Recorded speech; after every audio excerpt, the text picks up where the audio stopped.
Halo anak-anakku semua. Hari ini kita akan belajar materi kelas 5, tema 3, subtema 1, pembelajaran 1. Materi pokok yaitu Bahasa Indonesia dan IPA. Materi yang pertama yaitu makanan sehat. Makanan sehat atau biasa disebut dengan makanan 4 sehat 5 sempurna. Apa itu makanan 4 sehat 5 sempurna? Yang pertama yaitu adalah makanan pokok. Makanan pokok bisa diperoleh dari nasi, sagu, jagung, umbi-umbian, dan juga roti. Yang kedua yaitu adalah lauk pauk.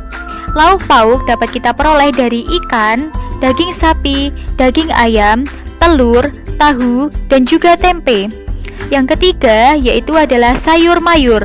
Sayur mayur bisa kita peroleh dari bayam, sawi, daun singkong, wortel, tomat, dan masih banyak lagi.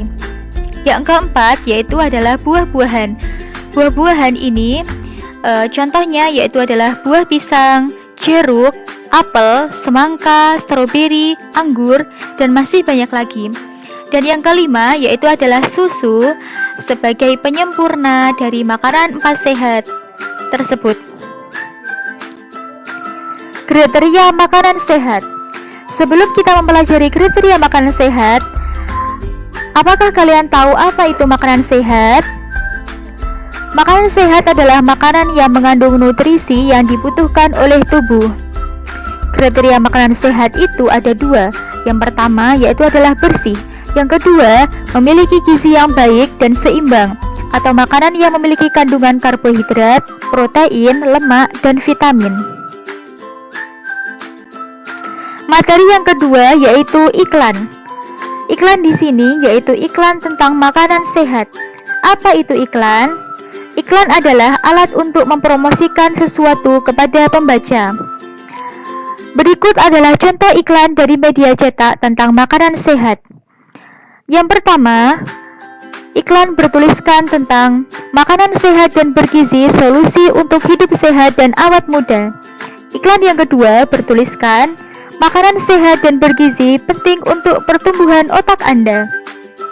Iklan yang ketiga bertuliskan cintai jantung Anda, konsumsi sayur dan buah segar, manfaat prima dengan rasa yang dahsyat.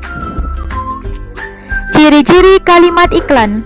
Kalimat yang digunakan dalam iklan itu kalimat yang menarik atau kalimat yang mengajak pembacanya untuk mengikuti apa yang ditulis atau yang disajikan oleh pembuat iklan. Dalam sebuah iklan terdapat kata kunci. Apa itu kata kunci? Kata kunci adalah kata apapun yang digunakan sebagai kunci dan kode atau digunakan untuk menghubungkan ke kata lain atau informasi lain. Bagaimana ciri-ciri kata kunci? Ciri-ciri kata kunci ada 3. Yang pertama, terdiri dari 1 kata atau 2 kata yang membentuk frasa kata. Yang kedua, mengandung kata yang unik yang terdapat dalam sebuah bacaan. Yang ketiga, mewakili sebagian besar atau keseluruhan topik atau konsep atau informasi dari sebuah bacaan. Materi yang ketiga yaitu hewan ruminansia. Hewan ruminansia atau hewan memamah biak adalah kelompok hewan mamalia yang memamah atau memakan sebanyak 2 kali. Contoh dari hewan ruminansia yaitu sapi, kerbau, rusa, domba, kambing, dan kijang. Sistem pencernaan makanan pada hewan ruminansia. Bagaimana sistem pencernaan pada hewan ruminansia ini?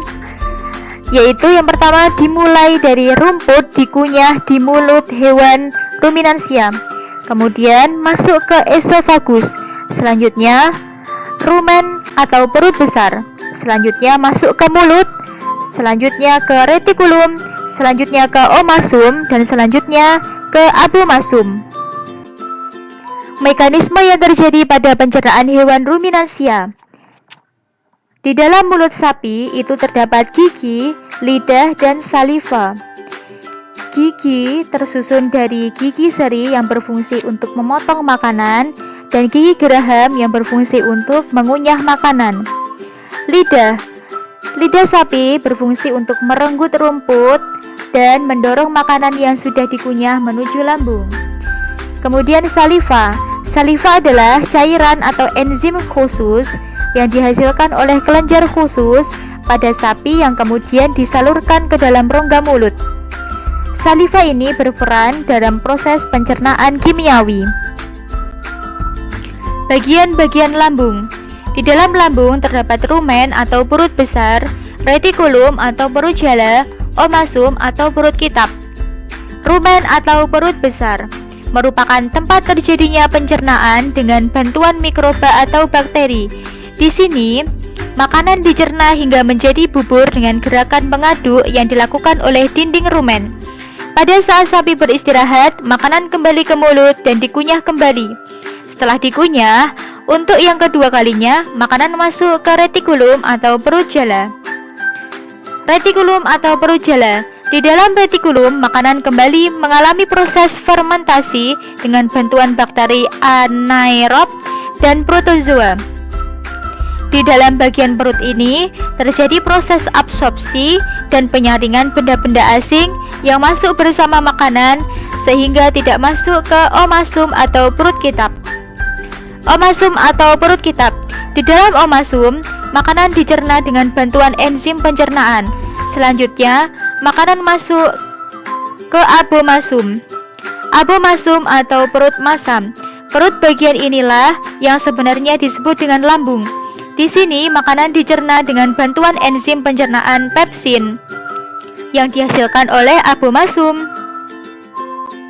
Berikut adalah gambar letak bagian-bagian lambung sapi. Di bagian kiri terdapat gambar rumen. Di sebelah kanannya terdapat gambar omasum. Di sebelah kanannya terdapat gambar abomasum. Di sebelah kanannya lagi terdapat gambar retikulum. Setelah melewati seluruh proses pencernaan makanan di dalam abomasum, makanan bergerak menuju usus halus. Panjang usus halus seekor sapi dewasa dapat mencapai 40 meter. Di dalam usus halus terjadi proses absorpsi dan fermentasi. Selanjutnya, sisa-sisa makanan akan dikeluarkan melalui anus. Oke, sekian dulu materi pada hari ini. Terima kasih.